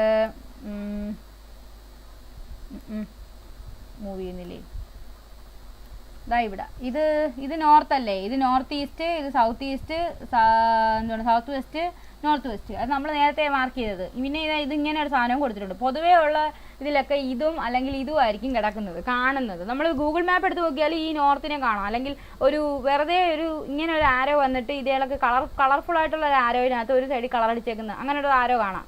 നാവിഗേഷൻ എന്നും പറഞ്ഞ് ഒരു സാധനം കാണാറുണ്ട് സാധാരണ. ഓക്കെ, നമുക്ക് ബാക്കി നോക്കാം. ഇനി ഇന്ത്യയിലെ ചില നഗരങ്ങളുടെ ചിത്രം തന്നിരിക്കുന്നത് ഏതൊക്കെയാണ്? ശ്രീനഗറുണ്ട്, ജയ്പൂറുണ്ട്, ലക്നൗ ഉണ്ട്, കൊൽക്കത്തയുണ്ട്, വിശാഖപട്ടണം, തിരുവനന്തപുരം, പനാജി, അങ്ങനെയൊക്കെ കൊടുത്തിട്ടുണ്ട്. ഓക്കെ, ഇതിൻ്റെ സ്ഥാനം ദിക്കുകൾ സൂചിപ്പിച്ച് വരയ്ക്കാനാണ് പറഞ്ഞേക്കുന്നത്. അതുകൊണ്ട് ഈ പ്രവർത്തനങ്ങൾക്ക് ദിക്ക് കണ്ടുപിടിക്കാനായിട്ട് നമുക്ക് എന്ത് ചെയ്യാം, ഇങ്ങനെ എടുത്ത് കൊടുക്കാം ദിക്കുകൾ. ഇത് നോർത്ത്, അപ്പോൾ ഉത്തരഭാഗത്തുള്ളത് ഏതാണ്? ഇന്ത്യയുടെ വടക്ക് ഭാഗത്തുള്ളത് ശ്രീനഗർ. ജയ്പൂർ എന്ന് പറയുന്നത് ഏകദേശം ഒരു നോർത്ത് വെസ്റ്റ് അഥവാ വടക്ക് പടിഞ്ഞാറ് ഭാഗത്താണ് ജയ്പൂർ. ലക്നൗ എന്ന് പറയുന്നത് എവിടെയാണ്? അതും വടക്ക് കിഴക്ക് ഭാഗത്താണ് ഇരിക്കുന്നത്, ഈ സൈഡിലോട്ടല്ലേ. അടുത്തത് ഇതാണ് പറയുന്നതെങ്കിൽ കൊൽക്കത്ത എവിടെയാണ്? കിഴക്ക് ഭാഗത്താണ് കൊൽക്കത്ത. ഈ ഭാഗത്ത് ആരും ഇല്ലല്ലോ. ഇനി പനാജി പറഞ്ഞു കഴിഞ്ഞാൽ അതെങ്ങോട്ടാണ്? അത് നമ്മുടെ സൗത്ത് വെസ്റ്റ്, അതായത് തെക്ക് പടിഞ്ഞാറ് സെക്ഷനിലാണ് കിടക്കുന്നത്. സൗത്ത് വെസ്റ്റ് എന്ന് പറയുമ്പോൾ സൗത്ത് എന്ന് പറഞ്ഞാൽ തെക്ക്, വെസ്റ്റ് പടിഞ്ഞാറ്, അപ്പോൾ തെക്ക് പടിഞ്ഞാറ് ഭാഗം. ഇനി സൗത്ത് നിന്ന് നേരെ പോയി കഴിഞ്ഞാൽ ഇങ്ങോട്ട് വരുന്ന ആരുണ്ട്? ഇവിടെ ഈ ഭാഗത്തുള്ളതെന്ന് പറഞ്ഞാൽ തിരുവനന്തപുരം വരുന്നുണ്ട്. പിന്നെ ഇവിടെ നിന്ന് ഇങ്ങോട്ടെന്ന് പറയുമ്പോൾ ആരാ? വിശാഖപട്ടണം. ഇതെന്ന് പറയുമ്പോൾ ഏതാണ്? തെക്ക് കിഴക്കാണ്, അല്ലെങ്കിൽ തെക്ക് കിഴക്ക് ദിശയിൽ വിശാഖപട്ടണവും കാണപ്പെടുന്നുണ്ട്. അപ്പോൾ കുഴപ്പമില്ലല്ലോ ദിശകളുടെ കാര്യത്തിൽ. ഇനി ഭൂപടങ്ങളുടെ നിറങ്ങളും ചിഹ്നങ്ങളും നമ്മൾ ഏകദേശം കഴിഞ്ഞ 7ാം ക്ലാസ്സിൽ പഠിച്ചതാണ്. ഓർമ്മയുണ്ടോ? പച്ച എന്ന് പറഞ്ഞാൽ എന്തായിരുന്നു? നൈസർഗിക സസ്യജാലങ്ങൾ. കൃഷിയിടങ്ങൾ എപ്പോഴും മഞ്ഞ കളറിലായിരിക്കും. ചുവപ്പാണെങ്കിൽ പാർപ്പിടങ്ങളും റോഡുകളും. കറുപ്പ് എന്ന് പറയുമ്പോൾ തീവണ്ടിപ്പാത, അക്ഷാംശ രേഖകൾ, രേഖാംശ രേഖകൾ, ടെലിഫോൺ ലൈൻ എല്ലാം കറുപ്പ് കളറാണ്. നീല എന്ന് പറഞ്ഞാൽ ജലാശയമാണ്. തവിട്ടാവുമ്പോൾ പാറക്കൂട്ടങ്ങൾ, മണൽക്കൂനകൾ, കുന്നുകളൊക്കെ വരും. ടാറിട്ട റോഡാണെങ്കിൽ ഇതുപോലത്തെ സിംഗിൾ ലൈൻ ആയിരിക്കും. ഓക്കെ. കറുപ്പ് എന്ന് പറഞ്ഞാൽ തീവണ്ടിപ്പാതയെ പറഞ്ഞിട്ടുണ്ട്. ഇനി തീവണ്ടിപ്പാത ഈ പോകുന്നത്. പിന്നെ അരുവി എന്ന് പറയുന്ന സിംഗിൾ ലൈനും, നദി എന്ന് പറയുമ്പോൾ 2 ലൈനും ചേർന്നതായിരിക്കും. ക്രിസ്ത്യൻ പള്ളിയാണെങ്കിൽ ഒരു ചുമന്ന ബോക്സിന് മുകളിൽ ഒരു കുരിശ് കാണും. ക്ഷേത്രമാണെങ്കിൽ എന്തില്ല? മുകളിലൊന്നുമില്ല, റൗണ്ടാണ് മുകൾ ഭാഗത്ത്. ഇവിടെ എന്താണ്? മുസ്ലിം പള്ളിയാണെങ്കിൽ മുകളിൽ ഒരു വര കൂടെ ഉണ്ട്. ഇനി പാർപ്പിടങ്ങളാണ് ഈ ചുമന്ന പെട്ടികളായിട്ട് കാണപ്പെടുന്നത്. പിന്നെ പോസ്റ്റ് ഓഫീസിൽ നമ്മൾ PO എന്ന് എഴുതും. വട്ടത്തിലുള്ള നീല കളർ വട്ടമാണെങ്കിൽ അത് കിണറും, അതുപോലെ എന്താണ് ത്രികോണത്തിലുള്ള നീല കളർ സാധനമാണെങ്കിൽ അത് കുഴൽ കിണറുമാണ്. പിന്നെ നമ്മൾ പഠിച്ചത് PS എന്ന് പറഞ്ഞാൽ പോലീസ് സ്റ്റേഷനാണ്. ഇത് കോട്ടയാണെന്ന് പഠിച്ചു. പാലം ആണെന്ന് പറഞ്ഞു. പിന്നെ കുളം, ഈ സാധനം കുളമാണ്. മേഘം കണക്കിരിക്കുന്നതാണെങ്കിൽ കുളമാണ്. പിന്നെ ഇത് ശവപ്പറമ്പും ആണെന്ന് പഠിച്ചിട്ടുണ്ട്. അപ്പോൾ അത് വെച്ചിട്ട് നമ്മൾ മാപ്പൊക്കെ വരയ്ക്കാൻ പറഞ്ഞപ്പോൾ ഇതെന്തുവാ? ഇത് കുളമാണ്, ഇത് അമ്പലമാണ്, ഇത് പുഴയാണ്. പുഴയെന്ന് തന്നെ പറഞ്ഞാൽ നദിയാണ്. അരുവി എങ്കിൽ അത് അരുവി. ഓക്കെ. അപ്പോൾ ഇവിടെ ഞാൻ പറഞ്ഞിട്ടുള്ളതല്ലേ അരുവി. ഇത് പാലം, ഇത് റെയിൽവേ പാലം, റെയിൽവേ തീവണ്ടിപ്പാത, ഇത് റോഡ്, ഇത് PS എന്ന് പറഞ്ഞാൽ പോലീസ് സ്റ്റേഷൻ, PO എന്ന് പറഞ്ഞാൽ പോസ്റ്റ് ഓഫീസ്. ഇതെല്ലാം എന്താണ്?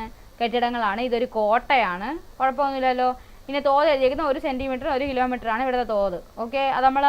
അത് എന്ത് രീതിയിലാണ് എഴുതുന്നത്? 1 സെൻറ്റിമീറ്ററിന് 1 കിലോമീറ്റർ എന്ന് പറഞ്ഞാൽ പ്രസ്താവന രീതിയാണ്. അപ്പോൾ 1 സെൻറ്റിമീറ്ററിന് 1 കിലോമീറ്റർ എന്ന് തന്നെ നമുക്ക് ഭിന്നക രീതിയിൽ എങ്ങനെ എഴുതാം? 1 സെൻറ്റിമീറ്റർ 1 കിലോമീറ്റർ എന്ന് പറഞ്ഞാൽ എത്ര സെൻറ്റിമീറ്റർ ആയിരുന്നു? 1 ലക്ഷം കിലോമീറ്റർ, 1 ലക്ഷം സെൻറ്റിമീറ്റർ അല്ലേ? അപ്പോൾ നമുക്ക് അതിനെ അങ്ങനെ എഴുതിക്കൂടെ? സെൻറ്റിമീറ്റർ. അപ്പോൾ 1:1 ലക്ഷം എന്ന് എഴുതാം, ലക്ഷം. ഓക്കെ. ഇങ്ങനെ എഴുതുമ്പോൾ എന്താവും? അത് ഭിന്നക രീതിയിലാവും. ഓക്കെ. അപ്പോൾ ഇനി ഇവിടെ എന്താ? ഇവിടെ എന്തോ എഴുതിയിരിക്കുന്നത്? ചുവടെ ഭൂപടം 6.8 വിശകലനം ചെയ്ത് നൽകിയിരിക്കുന്ന ചോദ്യങ്ങൾക്ക് ഉത്തരം കണ്ടുപിടിക്കുക. എന്തോ എഴുതിയിരിക്കുന്നത്? ഭൂപടത്തിൻ്റെ തോത് താഴെ കിടപ്പുണ്ട്. എന്താണ്? 1 സെൻറ്റിമീറ്റർ 1 കിലോമീറ്റർ ആണെന്ന്. അപ്പോൾ 1 സെൻറ്റിമീറ്റർ ഈ പറയുന്ന ഭൂപടത്തിൽ 1 സെൻറ്റിമീറ്റർ നിങ്ങൾ ദൂരം എടുത്തു കഴിഞ്ഞാൽ അതിൻ്റെ അർത്ഥം എത്രയാണ്? അതൊരു ഭൂമിയിൽ അത് 1 കിലോമീറ്റർ ദൂരത്തെയാണ് സൂചിപ്പിക്കുന്നത്. ഈ പ്രദേശത്തിൻ്റെ ഏതെല്ലാം ദിശകളിലാണ് ആരാധനാലയങ്ങൾ, മോസ്ക്, ക്ഷേത്രം, ക്രിസ്ത്യൻ പള്ളി സ്ഥിതി ചെയ്യുന്നത്? ആരാധനാലയം എവിടെ? നമ്മൾ മാർക്ക് ചെയ്യുമ്പോൾ ഇങ്ങനെയല്ലേ ചിഹ്നം മാർക്ക് ചെയ്യുന്നത്? ഇത് നോർത്ത്, ഇത് സൗത്ത്, വലത് ഭാഗത്ത് ഈസ്റ്റ്, ഇടത് ഭാഗത്ത് വെസ്റ്റ്. തിരിഞ്ഞോ അല്ലേ? അപ്പോൾ ഇനി നോക്കാം. ഈ ഭൂപടത്തിൽ പടിഞ്ഞാറ് ഭാഗത്തൊരു പള്ളിയുണ്ട്. പിന്നെ തെക്ക് ഭാഗത്ത് എന്തുണ്ട്? ഒരു അമ്പലമുണ്ട്. ഇനി വല്ലതും ഉണ്ടോ? ഇവിടെ ഇതിപ്പോൾ നമ്മൾ ഈ സാധനം സെൻറ്ററിലോട്ടാണ് വരയ്ക്കുന്നതെങ്കിൽ ഇതിലും പടിഞ്ഞാറ് ഭാഗം തന്നെ. ഇനി മുകളിലാണ് ഈ ഭാഗത്തെന്ന് പറയുമ്പോൾ ഈ സാധനത്തിനെ എടുത്ത് സെൻറ്ററിൽ വെച്ച് നോക്കണം. അപ്പോൾ അറിയാം ഇത് എവിടെയാണോ വരുന്നതെന്ന്. ഇപ്പോൾ ഇത് നോർത്ത് ഭാഗത്താണ് എഴുതിയിരിക്കുന്നത്. ഇനി ആര്യയുടെ വീട്ടിൽ നിന്ന് ക്ഷേത്രത്തിലേക്ക് എത്ര ദൂരമാണുള്ളത്? ഇല്ല, ആര്യയുടെ വീട് ഇവിടെ. ആര്യയുടെ വീടിൻ്റെ അതിന് മുകളിൽ അങ്ങനെ പറഞ്ഞു തരും കേട്ടോ. ആ പോട്ട് നമ്മൾ എന്തുവാണ് അളന്ന് നോക്കിയിട്ട് അതിൻ്റെ ആര്യയുടെ വീട് ഇവിടാണെന്ന്. ഇതാണ് ആര്യയുടെ വീട്. ആര്യയുടെ വീട്ടിൽ നിന്ന് ക്ഷേത്രത്തിലേക്ക് എത്ര ദൂരമെന്ന്, അതായത് ഇവിടം തൊട്ട് ഇതുവരെയുള്ള ദൂരം നമ്മൾ എന്ത് ചെയ്യണം? സ്കെയിൽ വെച്ച് അളന്ന് നോക്കണം. എന്നിട്ട് അത് എത്ര സെൻറ്റിമീറ്റർ ആണെന്ന് നോക്കിയിട്ട് അതിനെ എത്ര കൊണ്ട് മൾട്ടിപ്ലൈ ചെയ്യണം? ആ 1 സെൻറ്റിമീറ്റർ എന്ന് പറഞ്ഞാൽ 1 കിലോമീറ്റർ. ഇപ്പം അളന്നപ്പോൾ ഒരു 3 സെൻറ്റിമീറ്റർ കിട്ടിയെന്ന് വെച്ചോ. അങ്ങനെയാണെങ്കിൽ 3 സെൻറ്റിമീറ്റർ കിട്ടിയെങ്കിൽ അത് എത്ര കിലോമീറ്റർ ആയിരിക്കണം? 3 × 1 കിലോമീറ്റർ എന്ന് പറയുമ്പോൾ 3 കിലോമീറ്റർ എന്നുള്ള രീതിക്കായിരിക്കും കിട്ടുന്നത്. അപ്പം ആര്യയുടെ വീട്ടിൽ നിന്ന് അമ്പലത്തിൽ പോയി എത്ര ദൂരമുണ്ട്? 3 കിലോമീറ്റർ ഉണ്ടെന്ന് കിട്ടും. ക്രിസ്ത്യൻ പള്ളിയിൽ നിന്നും ശവപ്പറമ്പിലേക്ക് എത്തിച്ചേരാൻ എത്ര ദൂരമുണ്ട്? ശവപ്പറമ്പ് എവിടെ? ഇതാണ് ശവപ്പറമ്പ്. ക്രിസ്ത്യൻ പള്ളി എവിടെ? ഇതാണ് ക്രിസ്ത്യൻ പള്ളി. ഇവിടെ നിന്ന് ഇങ്ങോട്ട് വന്ന് ഇതിലേ പോയി ഇവിടെ വന്ന് ഇവിടെ നിന്ന് ഇങ്ങനെ വരണം. അപ്പോൾ ഇതെല്ലാം കൂടെ എന്ത് ചെയ്യണം? നമ്മൾ അളന്ന് നോക്കണം. എന്നിട്ട് അതേപോലെ എന്ത് ചെയ്യണം? നമ്മളതിനെ തോതനുസരിച്ച് മാറ്റണം. കുഴപ്പമില്ലല്ലോ. അമ്പലത്തിൻ്റെ ഏത് ദിശയിലാണ് കുളം സ്ഥിതി ചെയ്യുന്നത്? അമ്പലം എവിടെ? അമ്പലം എന്താ ഇത്. അമ്പലത്തിൻ്റെ ഏത് ദിശയിലാണ്? അമ്പലത്തിൻ്റെ ഏത് ദിശയെന്ന് കണ്ടുപിടിക്കണമെങ്കിൽ നമ്മൾ എന്ത് ചെയ്യണം? ആദ്യം നമ്മൾ അമ്പലത്തിൻ്റെ അവിടെ ഈ പറയുന്ന സാധനം കൊണ്ട് വെച്ച് പോകണം. ഇതിവിടെ കൊണ്ടുവയ്ക്കുമ്പോൾ ഇങ്ങനെയല്ലേ വരുന്നത് തന്നല്ലോ. ഓക്കെ. അപ്പം അമ്പലത്തിൻ്റെ ഈ ഭാഗത്തല്ലേ കുളം വന്നേക്കുന്നത് എന്ന് പറഞ്ഞാൽ എവിടെയാണ്? ഈ ഭാഗത്ത്. ഓക്കെ. എന്ന് പറയുമ്പോൾ അത് ഏത് സൈഡാണ്? നോർത്ത് ഈസ്റ്റ് അല്ലേ? അതായത് വടക്ക് കിഴക്ക് ഭാഗത്താണ് കുളം സ്ഥിതി ചെയ്യുന്നത്. ഓക്കെ. ഇനി ഈ പെട്ടി എന്തുവായിരുന്നു? ഈ കിടക്കുന്ന ത്രികോണത്തിലുള്ള സാധനം, അതിനാണ് നമ്മൾ കുഴൽക്കിണർ എന്ന് പറയുന്നത്. ഓക്കെ. മാപ്പ് കണ്ടു കഴിഞ്ഞാൽ മാപ്പിനെ നമ്മൾ ഐഡൻറ്റിഫൈ ചെയ്ത് പഠിച്ചോണം. പിന്നെ ഈ മഞ്ഞ കളർ സാധനം എന്തായിരുന്നു? മഞ്ഞ ഒരു ഭൂപടത്തിൽ മഞ്ഞ കളർ എന്തിനെ സൂചിപ്പിക്കുന്നു? അത് കൃഷിയിടമാണേ, കൃഷിയിടം. ഇനി പച്ച കളറാണെങ്കിൽ അത് നൈസർഗിക സസ്യജാലം. സസ്യജാലം ഡൗട്ടൊന്നും ഇല്ലല്ലോ ഇവിടെ. ഇനി മുമ്പത്തേലുണ്ടോ? അതിലുമില്ല. ഇതെന്തുവായിരുന്നു? ഇത് കോട്ടയായിരുന്നു. ഓർമ്മയുണ്ടല്ലോ. ഇതൊക്കെ പാർപ്പിടങ്ങൾ. ഇനി വേറെ വല്ലതിലും ഉണ്ടോ? വേറെ ഒന്നും കാണുന്നില്ലല്ലോ. ഇതൊക്കെയല്ലേ ഉള്ളൂ. ഓക്കെ. മുസ്ലിം പള്ളി, അല്ലാത്ത പള്ളി എല്ലാം ഉണ്ട്. ഓക്കെ. ഇനി വടക്കേ അറ്റം മുതൽ പാലം വരെ കനാലിന് എത്ര ദൂരമുണ്ട്? അതായത് ദൂരം കണ്ടുപിടിക്കാനാണ് കൂടുതലായിട്ട് ചോദിച്ചേക്കുന്നത്. അപ്പോൾ അത്രയൊക്കെ ഉള്ളൂ ഇതിൽ. വലിയ കഥയുള്ളൊരു ചാപ്റ്റർ അല്ല. നമ്മൾ ഡീറ്റെയിൽ ആയിട്ട് ഇത് കുറേ കൂടെ എനിക്ക് തോന്നുന്നു ഇതിൻ്റെ കാര്യങ്ങളെല്ലാം നമ്മൾ 7ാം ക്ലാസ്സിൽ പഠിച്ചതാണ്. നമുക്കിപ്പോൾ ഇതുവരെ എന്തൊക്കെ പഠിച്ചേ? വ്യത്യസ്ത ആവശ്യങ്ങൾക്കായി വിവിധങ്ങളായ ഭൂപടങ്ങൾ നമ്മൾ ഉപയോഗിക്കും. നമ്മൾ ഏതൊക്കെ ഭൂപടങ്ങൾ പറഞ്ഞായിരുന്നു? രാഷ്ട്രീയ ഭൂപടം പറഞ്ഞു, പിന്നെ ചരിത്ര ഭൂപടം പറഞ്ഞു, സൈനിക ഭൂപടം പറഞ്ഞു, പിന്നെ എന്താണ് എന്തോ ഒരു പേര് പറഞ്ഞായിരുന്നല്ലോ, മറ്റേ കാലാവസ്ഥയുടെ ഭൂപടം പറഞ്ഞു, പിന്നെ ഭൂവിവര ഭൂപടം പറഞ്ഞു, കാർഷിക ഭൂപടം പറഞ്ഞു. അപ്പോൾ എന്താണോ ആവശ്യം അതനുസരിച്ച് എന്ത് ചെയ്തുകൊണ്ടിരിക്കും? ഭൂപടങ്ങൾ മാറിക്കൊണ്ടിരിക്കും. ഉപയോഗത്തിൻ്റെ അടിസ്ഥാനത്തിൽ ഭൂപടങ്ങളെ ഭൗതിക ഭൂപടങ്ങളെന്നും സാംസ്കാരിക ഭൂപടങ്ങളെന്നും പറയുന്നു. അതായത് ഭൗതിക ഭൂപടം എന്ന് പറഞ്ഞാൽ എന്തായിരുന്നു? ഭൂപ്രകൃതി, കാലാവസ്ഥ എന്നിവയുമായിട്ടൊക്കെ ബന്ധപ്പെട്ട ഭൂപടമാണെങ്കിൽ അതിനെ നമ്മൾ ഭൗതിക ഭൂപടം എന്ന് വിളിക്കും. മനുഷ്യനിർമ്മിതമായിട്ടുള്ള വസ്തുക്കൾ, വ്യവസായ സ്ഥാപനങ്ങൾ, അതൊക്കെയുള്ള രാഷ്ട്രീയമായിട്ടുള്ള അതിർത്തികൾ, അതൊക്കെയാണ് സൂചിപ്പിക്കുന്നതെങ്കിൽ അതിനെ നമ്മൾ എന്താ വിളിക്കും? സാംസ്കാരിക ഭൂപടങ്ങളെന്ന് വിളിക്കും. പിന്നെ നമ്മൾ തോതിൻ്റെ അടിസ്ഥാനത്തിൽ ഭൂപടങ്ങളെ രണ്ടായിട്ട് തിരിച്ചു.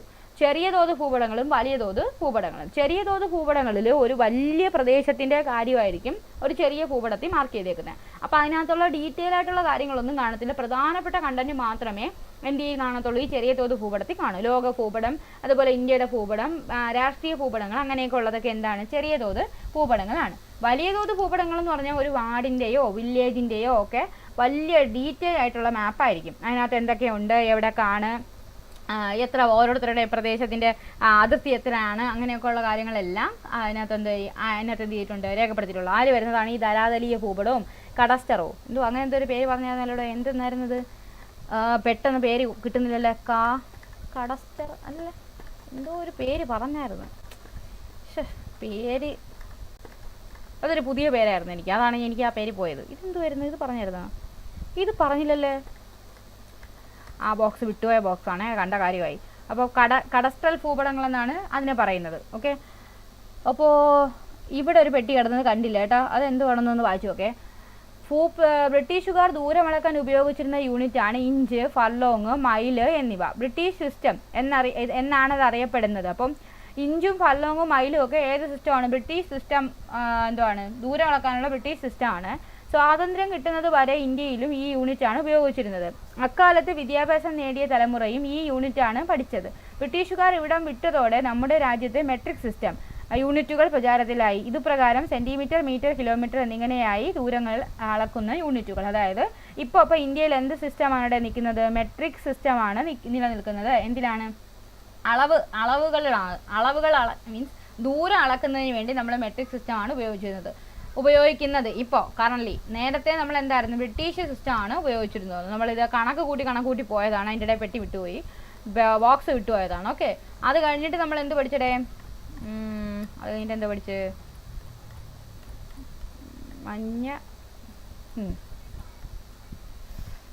ഇവിടെ നമ്മൾ അല്ലേ പറഞ്ഞോട്ടത്. ഓക്കെ. പ്രസ്താവന രീതി. ഭൂപടങ്ങളെ നമ്മൾ എന്ത് ചെയ്യുക? വലിയ തോതും ചെറിയ തോത് ഭൂപടങ്ങൾ എന്നിങ്ങനെ രണ്ടായിട്ട് തിരിക്കുമെന്ന് പറഞ്ഞു. ഇനി പ്രസ്താവന രീതി, ഭിന്നക രീതി, രേഖാരീതി എന്ന 3 രീതിയിൽ നമുക്ക് എന്ത് ചെയ്യാം? തോതുകൾ രേഖപ്പെടുത്താമെന്ന് പറഞ്ഞു. പ്രസ്താവന എന്ന് പറഞ്ഞാൽ സിംഗിൾ ലൈൻ സ്റ്റേറ്റ്മെന്റ് ആയിട്ടങ്ങ് എഴുതും. മറ്റേ എന്താണ് പിന്നകരി എന്ന് പറയുമ്പോഴത്തേക്ക് രണ്ടിനെ ഒരു യൂണിറ്റിലാക്കിയിട്ടായിരിക്കും എഴുതുന്നത്.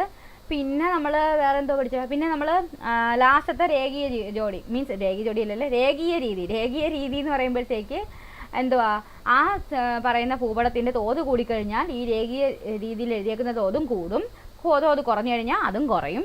ഇനി ഭൂപടങ്ങളിലെ തോത് ഉപയോഗിച്ച് യഥാർത്ഥ സ്ഥലങ്ങൾ തമ്മിലുള്ള അകലം കണ്ടെത്താൻ പഠിച്ചു. പിന്നെ ദിശാ സൂചകങ്ങളും ഭൂപടങ്ങളിൽ നിന്ന് യഥാർത്ഥ ദിശകൾ കണ്ടെത്തുന്ന കാര്യവും പഠിച്ചു. പിന്നെ ഭൂപടങ്ങളിൽ അംഗീകൃത നിറങ്ങളും ചിഹ്നങ്ങളും ഒക്കെ പഠിച്ചായിരുന്നു. ഓർമ്മയുണ്ടല്ലോ നിറങ്ങളും ചിഹ്നങ്ങളൊക്കെ. തവിട്ട് നിറമാണെങ്കിൽ എന്താണ്, കുന്നുകളോ അങ്ങനെയൊക്കെ ഉള്ള സംഭവങ്ങളാണ്, മണൽക്കൂനകളോ ഒക്കെയാണ് സൂചിപ്പിക്കുന്നത്. പിന്നെ തോത്, ദിശ, അംഗീകൃത നിറങ്ങൾ, ചിഹ്നങ്ങൾ എന്നിവ ഉപയോഗിച്ച് ഭൂപടം വായിക്കാനും പഠിച്ചു. അപ്പോൾ ഇത്രയും കാര്യങ്ങളാണ് പഠിച്ചത്. വർഗീകരണം, തോതിൻ്റെ അടിസ്ഥാനത്തിൽ വർഗീകരിച്ചു, ഉള്ളടക്കത്തിൻ്റെ അടിസ്ഥാനത്തിൽ വർഗീകരിച്ചു. പിന്നെ ഭൂപട വായനയ്ക്ക് അനിവാര്യമായിട്ടുള്ള ഘടകങ്ങൾ. ഭൂപടം വായിക്കുക എന്ന് പറഞ്ഞു കഴിഞ്ഞാൽ ഭൂപടത്തിനകത്ത് നിന്നും ഈ ഭൂപടം എന്താണ് ഉദ്ദേശിച്ചിരിക്കുന്നത്, അല്ലെങ്കിൽ ഇതിനകത്ത് എന്തൊക്കെ കാര്യങ്ങളാണ് തന്നിരിക്കുന്നത് എന്ന് മനസ്സിലാക്കി എടുക്കുന്നതിനെയാണ് നമ്മൾ ഭൂപട വായന എന്ന് പറയുന്നത്. അപ്പോൾ വായനയ്ക്ക് എന്തൊക്കെ അറിഞ്ഞിരിക്കണം? തോത്, ഈ ഭൂപടത്തിലെ ഒരു അളവ്, ഇനി നിശ്ചിത അകലത്തെ എത്രയായിട്ടാണ് കണക്കാക്കുന്നത്, അതാണ് തോത്. പിന്നെ നമ്മൾ ദിശ, ഇതിനകത്ത് ഓരോ സ്ഥലങ്ങളുടെയും ദിശ എങ്ങനെയാണ്, അംഗീകൃത നിറങ്ങൾ, ഈ ഓരോ ചിഹ്നം കൊണ്ട് അല്ലെങ്കിൽ ഈ ഓരോ അടയാളം കൊണ്ട്, നിറം കൊണ്ട് ഒക്കെ എന്താണ് ഉദ്ദേശിച്ചിരിക്കുന്നത് എന്നുള്ളതും മനസ്സിലാക്കണം. ഇനി തോത് പ്രസ്താവിക്കാനുള്ള 3 രീതി, അതായത് പ്രസ്താവന രീതി, ഭിന്നക രീതി, രേഖാരീതിയാണ് നമ്മൾ ഇതിൽ പഠിച്ചത്. അപ്പോൾ നമ്മൾ എന്ത് ചെയ്തു, ഈ ചാപ്റ്റർ കംപ്ലീറ്റ് പഠിച്ചു കഴിഞ്ഞു. അപ്പോൾ thanks for watching and thanks for learning with me.